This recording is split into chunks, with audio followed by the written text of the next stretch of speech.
Hi hello guys, நான் உங்கள் Bhupesh. Welcome to viral cinema.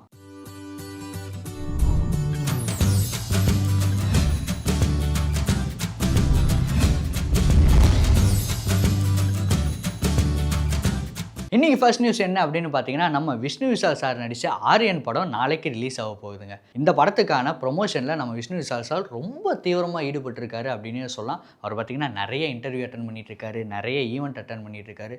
அப்படி அவர் ஒரு இன்டர்வியூவில் என்ன சொல்லியிருக்காரு அப்படின்னு பார்த்தீங்கன்னா, பேன் இண்டியா படங்களை பற்றி சொல்லியிருக்காருங்க. அதாவது இந்த கேஜிஎஃப் படம், காந்தாரா படம், புஷ்பா படம், இது எல்லாமே பார்த்தீங்கன்னா அந்த ஒரு கல்ச்சரை ரெப்ரசன்ட் பண்ணுற மாதிரி ஒரு படமாக அமைஞ்சிருக்கு. அதனால தான் அந்த படங்கள் எல்லாமே சூப்பர் டூப்பர் ஹிட் ஆகுது. பட் நம்ம தமிழ்நாட்டில் எடுக்கிற படங்கள் எல்லாமே ஜஸ்ட்டு அதர் ஸ்டேட்லேருந்து ஒரு ஆக்டரை கூட்டிகிட்டு வந்து நடிக்க வைக்கிறது மட்டும்தான் பேன் இந்தியா படமாக இருக்குது. அதை தாண்டி அவங்கள கவர் பண்ண எதுவுமே பண்ணலை.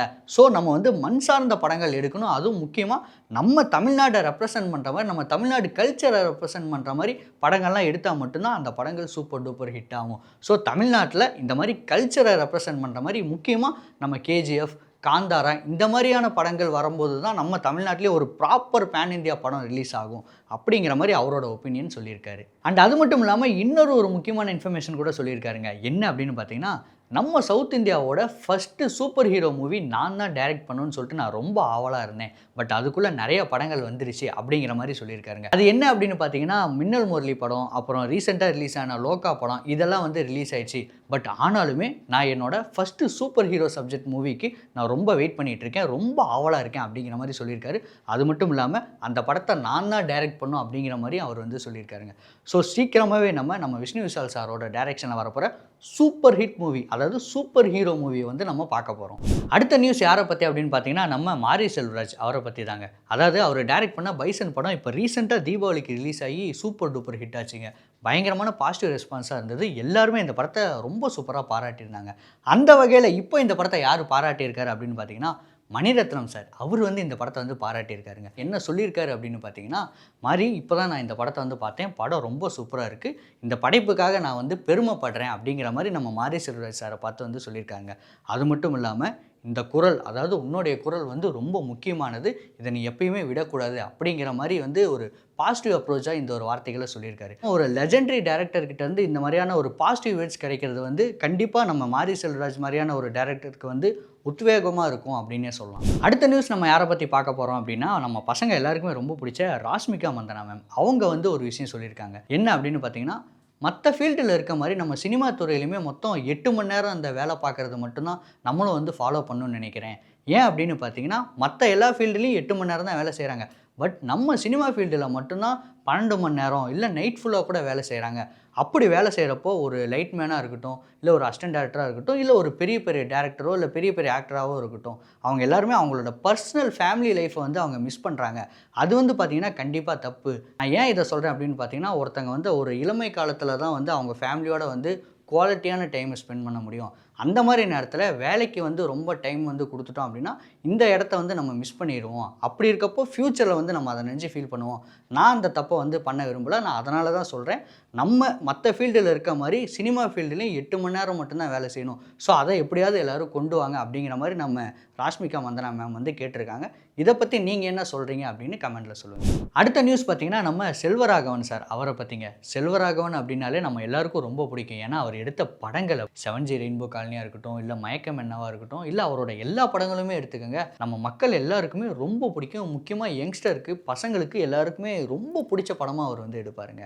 அவர் ரீசெண்டாக ஒரு இன்டர்வியூவில் என்ன சொல்லியிருக்காருன்னா, எனக்கு வந்து தியேட்டரில் படம் பார்க்குறது ரொம்ப பிடிக்கும். எவ்வளோ முக்கியமான வேலையாக இருந்தாலும் தியேட்டரில் எனக்கு பிடிச்ச படம் வந்து ரிலீஸ் ஆகுது அப்படின்னா நான் கண்டிப்பாக போய் பார்த்துருவேன். தியேட்டரில் படம் பார்க்குற அந்த எக்ஸ்பீரியன்ஸை நான் எப்போவுமே மிஸ் பண்ண மாட்டேன். ஆனால் இப்போ சமீபத்தில் வந்து எனக்கு தியேட்டர் வந்து போகவே பிடிக்கல.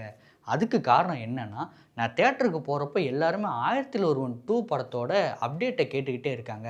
என்னால் சொல்ல முடியல. அதனால் வந்து எனக்கு ஒரு பீஸ்ஃபுல்லாக படம் பார்க்குற ஒரு எக்ஸ்பீரியன்ஸே கெடுது.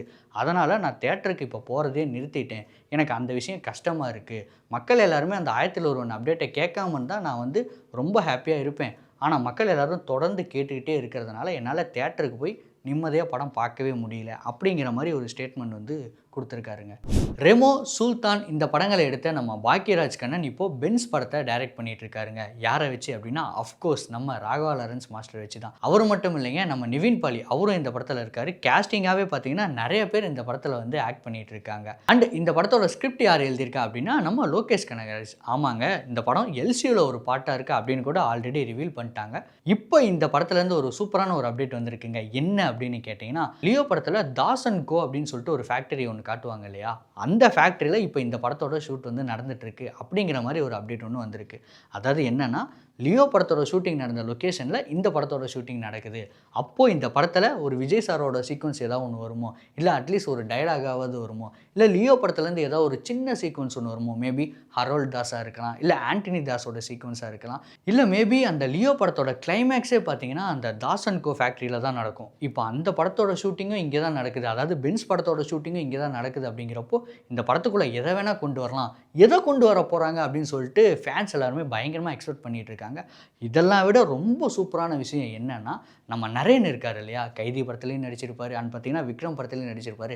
அவர் பார்த்தீங்கன்னா இப்போ நம்ம பென்ஸ் படத்தில் வந்து ஜாயின் பண்ணியிருக்காருங்க. ஆமாங்க, அதுவும் இந்த லொக்கேஷனில் தான், அதாவது நம்ம தாஸ் அண்ட் கோ ஃபேக்ட்ரியில் ஷூட்டிங் நடக்குது இல்லையா, அங்கே நம்ம நரேன் வந்து ஷூட் பண்ணியிருக்காரு, இந்த பென்ஸ் டீமில் ஜாயின் பண்ணியிருக்காரு. ஸோ இதுதான் பார்த்தீங்கன்னா இந்த பென்ஸ் படத்துலேருந்து வந்து நம்ம பா ரஞ்சித் சார் ரீசெண்டாக ஒரு இன்டர்வியூவில் சொல்லியிருந்தாருங்க. என்ன அப்படின்னு பார்த்தீங்கன்னா, நான் வந்து மெட்ராஸ் படத்துக்கு நிறைய விதமான விமர்சனம் வரும் அப்படின்னு எதிர்பார்த்தேன், அது எல்லாமே வந்தது.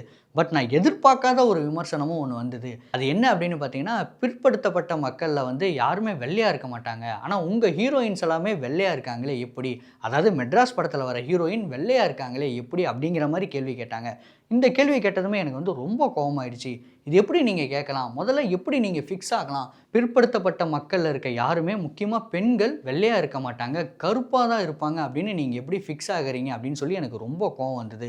நான் இதை வந்து கேள்வியாகவும் கேட்டேன். அண்ட் இந்த மாதிரி யாரையும் ஃபிக்ஸ் பண்ணாதீங்க, ஏன்னா நான் வந்து கருப்புக்கு ஆப்போசிட்டாக பேசலை, என்னோட ஹீரோயின்ஸ் யாருமே கருப்பாக இருக்கக்கூடாது அப்படின்னு சொல்லி நான் ஒரு வெள்ளையான ஹீரோயினை வந்து படத்தில் ஹீரோயினாக வைக்கல.